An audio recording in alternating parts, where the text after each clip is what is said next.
ये एक रियलिटी है कि वो मंदिर पूरे वर्ल्ड में सिर्फ वहीं पे है और ये एक सच्ची बात है गाइज की। Hello everyone, welcome back to my channel. तो कैसे हैं आप सभी लोग? आई होप आप सभी बिल्कुल ठीक होंगे गाइज, मैं भी ठीक हूँ।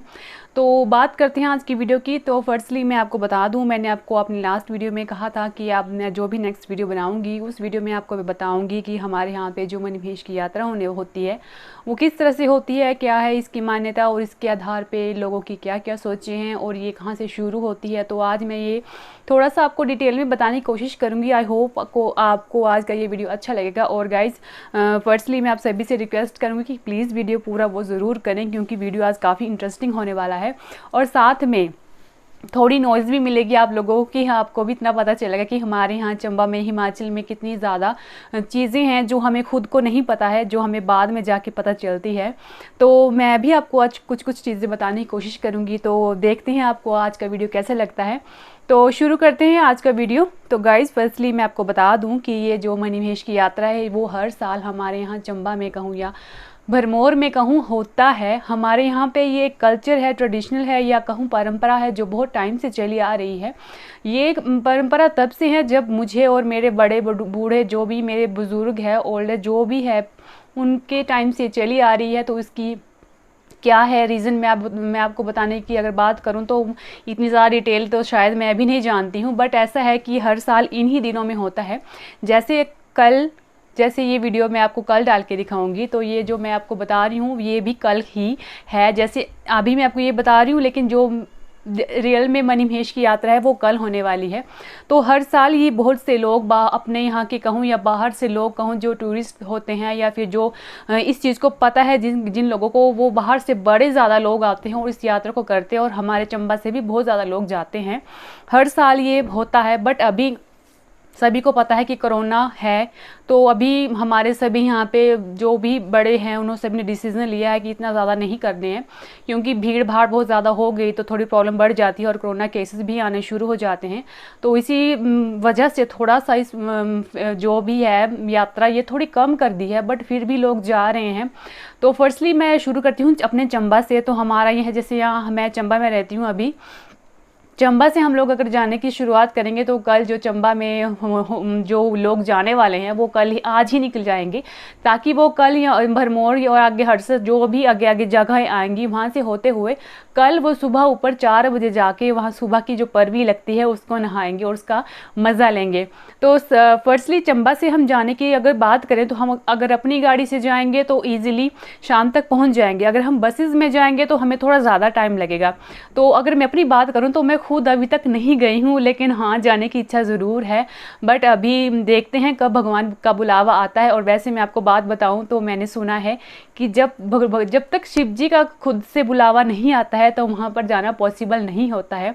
जो भी लोग वहाँ जाते हैं उनको भगवान की परमिशन का लेने के बाद ही वहाँ जाना पड़ता है। तो भरमौर, जब चंबा से हम भरमौर तक पहुँचेंगे, और भरमौर एक बहुत ही सुंदर जगह है जहाँ पे मैं बिल्कुल नहीं गई हूँ, लेकिन मैंने सुना है, लेकिन वीडियोज़ में देखा है, फ़ोटोज़ में देखा है। बहुत ही ज़्यादा ब्यूटीफुल जगह है और इतनी ज़्यादा वहाँ पे ठंडक रहती है, सच्ची में बहुत ही ज़्यादा वो अमेजिंग सी जगह है। तो अभी पीछे हमारा प्लान बना था जाने का, बट नहीं पॉसिबल हो पाया। तो वहाँ पे जाने के बाद मैं आपको एक छोटी सी बात बताती हूँ। वहाँ पे एक बहुत ही बड़े सक्सेसफुल यूट्यूबर का घर भी है। प्रॉपर उनका घर कहाँ है ये तो मुझे नहीं पता, बट हाँ जो मैं आपको उनका चैनल का नाम बताती हूँ, जिनके चैनल का नाम है हिमाचल वाला, वो भी वहीं पे रहते हैं। कहाँ रहते हैं वो मुझे नहीं पता, मैं उनसे कभी मिली भी नहीं हूँ, लेकिन हाँ मुझे इतना पता है कि वो जो है उनका घर भी भरमौर के कहीं आसपास ही होगा आई थिंक। तो वो भी वहीं रहते हैं। तो वहाँ से शुरू होती है एक्चुअली में ये जो हमारी मणिमहेश की यात्रा है। भरमौर में जाने के बाद फर्स्टली वहाँ पे आता है 84 मंदिर। जो ये है फ्रेंड्स वो 84 मंदिर जिसकी मैं आपको बात करी थी, ये भरमौर में स्थित है। तो ये मंदिर बहुत ही पुराना है, बहुत पहले से बना हुआ है, प्राचीन। जो 84 टेम्पल्स हैं वहाँ पे, 84 टेम्पल्स नाम इसीलिए है क्योंकि वहाँ पे 84 टेम्पल्स सच्ची में हैं। यहाँ पर कभी आओ तो ज़रूर काउंटिंग ज़रूर करना, सच्ची में 84 ही मंदिर हैं। 84 मंदिर तभी उस जगह का नाम बना है, क्योंकि अगर आप लोग कभी यहाँ आओ या फिर आप उधर भरमौर में जो टेम्पल्स हैं वहाँ पे अगर जाओ तो खुद से काउंटिंग करके बेशक देख लेना, तो 84 टेम्पल्स है और वहाँ पे हर एक देवी देवताओं के मंदिर बने हैं अलग अलग से। तो वहाँ पे एक स्पेशली बहुत बड़ा मंदिर है जहाँ पर ये जो भी यहाँ से शुरू होता है, यहाँ के जो बहुत बड़े बड़े पुराने पुजारी हैं, जो भी वहाँ पे काम करने वाले हैं, तो वहाँ पे बैठ के वो पहले जो जाने वाले लोग होते हैं उनको बताते हैं कि आपको वहाँ जाना है या नहीं, आपके लिए बुलावा है या नहीं। अगर उन्होंने कह दिया कि हाँ है बुलावा, तो तभी आपकी यात्रा आगे शुरू हो जाती है। तो वहाँ के सभी मंदिर के सभी लोग वहाँ के पहले दर्शन करते हैं। वहाँ पे सारे देवी देवताओं के दर्शन करने के बाद वहाँ पे एक इंटरेस्टिंग बात ये भी है कि वहाँ पे एक तो ये है धर्मराज का टेम्पल जो मैंने आपको बताया था। यहाँ पे अंदर से मैं थोड़ा दिखाऊं आपको, तो ये देखिए धर्मेश्वर महादेव धर्मराज भी यहाँ पे लिखा हुआ है जो सच्ची में मुझे भी वैसे पता था बट मैंने देखा नहीं है। तो ये एक रियलिटी है कि वो मंदिर पूरे वर्ल्ड में सिर्फ वहीं पे है, वहीं पे है। और ये एक सच्ची बात है गाइज कि हम लोग जब भी भगवान के पास जाएंगे या फिर जब भी हम लोग इस दुनिया को छोड़ के जाएंगे, तो कहते हैं कि फर्स्टली उस मंदिर में सभी का प्रवेश होता है। वहाँ पे लिखा भी गया है कि जब भी कोई किसी की डेथ होती है तो फर्स्टली उसी मंदिर में सबसे पहले वहाँ पे उसकी हाजिरी लगती है। तो ये बहुत ही ज़्यादा इंटरेस्टिंग सी बात है और मुझे भी उस मंदिर का देखने का बहुत ज़्यादा क्रेज़ है, बट पता नहीं कब मैं देख पाऊँगी। बट आप लोग बेशक सर्च करके देख लेना कि कहाँ पे है ये मंदिर, जो मैंने आपको बताया भरमौर में है। तो वहाँ के बाद लोग पहुँचते हैं, वहीं पहुँचते हैं सबसे पहले। तो वो सभी टेम्पल्स में सभी जगह पे अपने मत्था टेकने के बाद लोग अपनी आगे की यात्रा शुरू करने लगते हैं। तो भरमौर से लेके मणिमहेश का पूरा आपको 21 किलोमीटर का रास्ता है जो हमें पैदल ही चलना पड़ता है। बीच में कुछ डिस्टेंस के लिए आप लोग थोड़ा सा गाड़ी पे या कहूँ या फिर आजकल तो फ्लाइटें भी चलने शुरू हो गई है, तो हेलीकॉप्टर वगैरह में भी आप थोड़ा सा जा सकते हैं। लेकिन अगर आप लोग सच्चे दिल से अपनी यात्रा शुरू कर रहे हो गाइस, तो मेरे हिसाब से तो पैदल चलना ही बेस्ट है, तभी भगवान हमें हमारी मुराद पूरी करेंगे।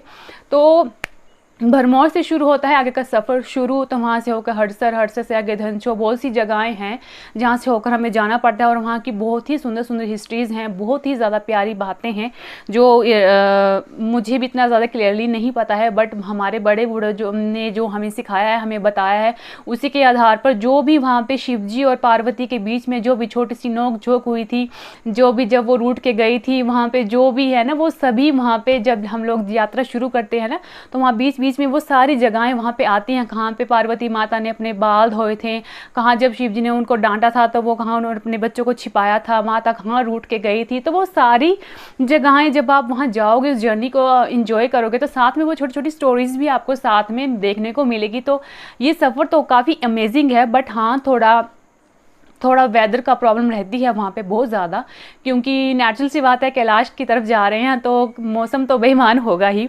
तो वहाँ पे मौसम मोस्टली बारिश होती है और कभी कभी तो बहुत ही ज़्यादा बर्फ़ होती है, तो चलने में थोड़ी डिफ़िकल्टी होती है। और अगर आप लोग कभी प्लान बनाएं तो बी सेफ़ और जितना हो सके गर्म कपड़े लें। ऐसा नहीं है कि शॉर्ट्स या कुछ और ड्रेसेस ऐसे हल्के फुल्के डाल के चले जाएं, वहाँ पे ऐसा नहीं होता है।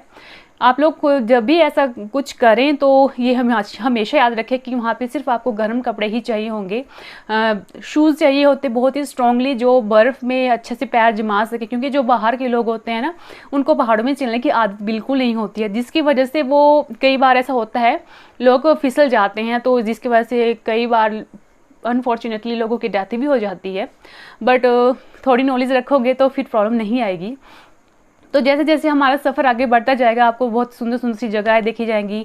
वहाँ पे आपको पार्वती माता के बारे में बताएंगे कि वहाँ पे माता अपनी गाय वगैरह चराने के लिए आते थे, तो वहाँ पे आपको फूल दिखेंगी, घास दिखेंगी, इतनी सुंदर सुंदर। और गाइस सच्ची में वहाँ के जो आप लोगों को पक्षी वगैरह या जो भी दिखे ना, वो आपको अपने एरियाज़ में कभी नहीं दिखेंगे, वो सिर्फ वहीं पे होती है। और चारों तरफ सिर्फ सुकून भरी सुंदर सुंदर वादियाँ हैं, इतनी सुंदर है गाइस कि सच्ची मैं भी चाहती हूँ कि शिव जी मुझे जल्दी से वो अपने दर्शन दे, बट पता नहीं मैं कब जा पाऊँगी।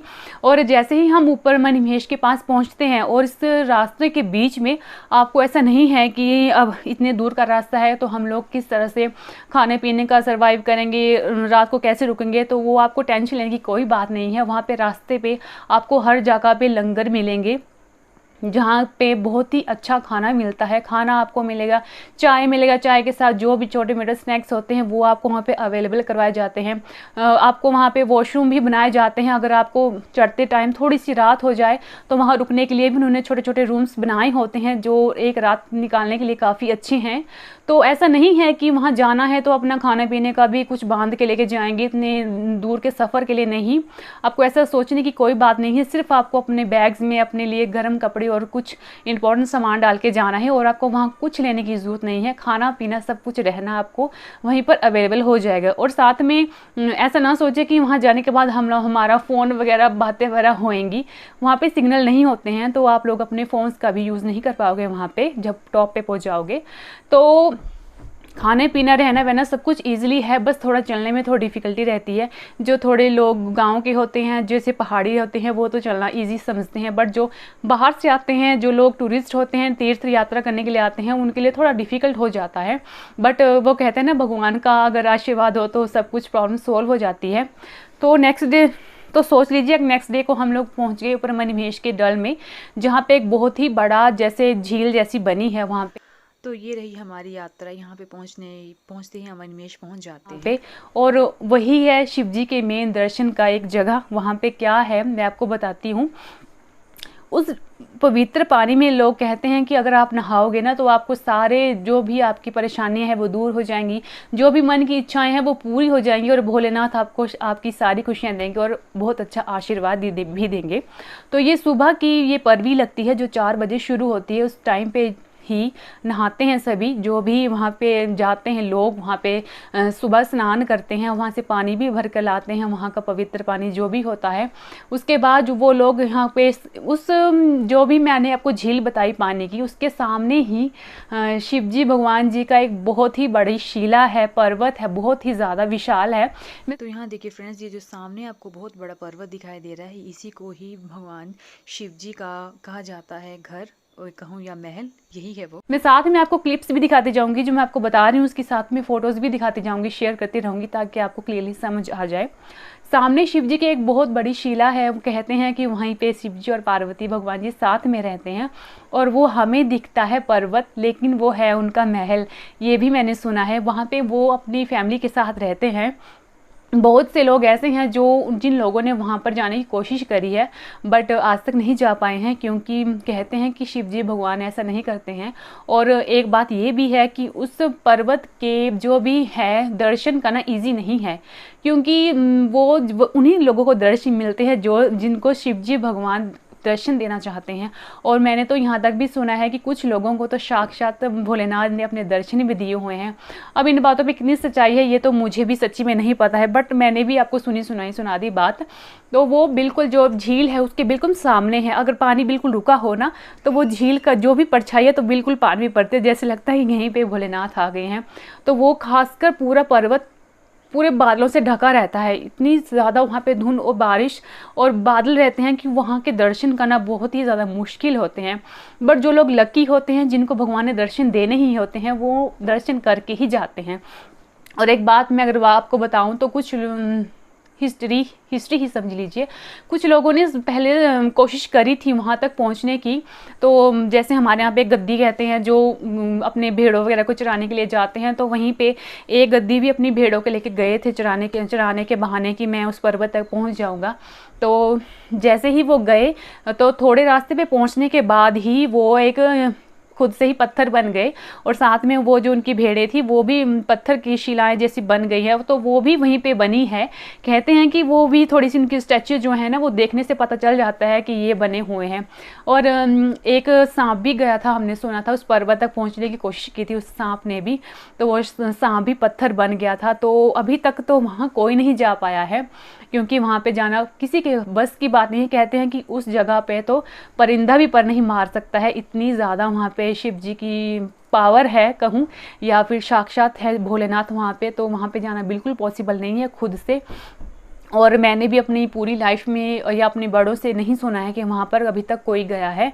तो सच्ची में इस बात में सच्ची में कोई सच्चाई होगी कि सच में वहाँ पे भोलेनाथ हैं। तो जैसे मैं अपनी अम्मा या अपनी दादी की बात सुनाऊँ, तो जब वो छोटे से क्या कहूँ, मेरे पापा वगैरह सभी हो गए थे, जब वो वहाँ पे गए थे तो उन्होंने मुझे बताया था कि जब वो वहाँ पे सुबह स्नान वगैरह उन्होंने करा था, उसके बाद वो धूप वगैरह डाले थे, भगवान जी के आगे अरदास कर रहे थे वहाँ पे कि भगवान हमें दर्शन हो जाए। तो जब मेरी दादी ने वहाँ पे देखा कि उनको साक्षात वहाँ दर्शन हुए और उनको ऐसा लगा कि वो एकदम महल था और चारों तरफ इतनी ज़्यादा चमक थी। तो ये बात मुझे मेरी दादी ने सुनाई थी, तो शायद उनको कुछ दिखा होगा। और वैसे ये मणि महेश इसका नाम क्यों बना है, क्योंकि ये जो मैंने आपको पर्वत बताया था, जो शिला है बहुत बड़ी, तो वहाँ पे सुबह 4 बजे के बाद जब सूरज निकलता है, तो जब सूरज की किरणें उस पर पड़ती है तो वहाँ पे एक बहुत बड़ी, एक जैसे स्टोन मणि की तरह जो चीज़ है वहाँ पे चमकती है। ये देखिए फ्रेंड्स, ये चमक रही है, हम इसको कहते हैं शिव जी की मणि। तो इसी को देखने के लिए और यहाँ का दर्शन करने के लिए स्पेशली लोग बहुत दूर दूर से आते हैं हम है, इसलिए उस जगह को मणि का महेश कहा जाता है। जो मणि है महेश की, उसका नाम दिया गया है, इसलिए वहाँ पे मणि महेश कहते हैं। वहाँ पे वो जो शिव जी की एक मणि है वो चमकती है, जो वहाँ पर आज तक विराजमान है। वो मैं आपको क्लिप्स में भी दिखाऊंगी, जहाँ पे वो चमक रही थी, उसकी लाइट चारों तरफ से लाइट देखिए गाइस, इसकी सारी लाइट चारों तरफ फैल रही है, बस यही एक करिश्मा बिखरती है, चारों तरफ बिखरती है वो लाइट, इतनी ज़्यादा उसकी पावर होती है। तो ये थी मणि महेश की स्टोरी जो मैंने आपको बताई। जो शिव जी की मणि है वो वहाँ पे चमकती है, इसकी सारी लाइट चारों तरफ बिखरती है। अगर वो लाइट भी दिख जाए तो समझ लीजिए कि शिव जी ने आपको अपना आशीर्वाद दे दिया है। तो गाइज आज की थोड़ा सा वीडियो बड़ा हो गया है, तो मुझे भी खुद को लग रहा है कि बड़ा है, बट प्लीज़ आप लोग पूरा ज़रूर वॉच करना और इस हिस्ट्री को अगर अच्छी लगे तो ज़रूर मुझे बताना आपको कैसा लगा मणि महेश का मेरा स्पेशली सा वीडियो। और मैं भोलेनाथ से प्रार्थना करूंगी आप सभी की सारी विशेष पूरी हों, आप लोग जो चाहें वो मिले। तो ज़ोर से कहिए जय भोलेनाथ। तब तक के लिए बाय बाय।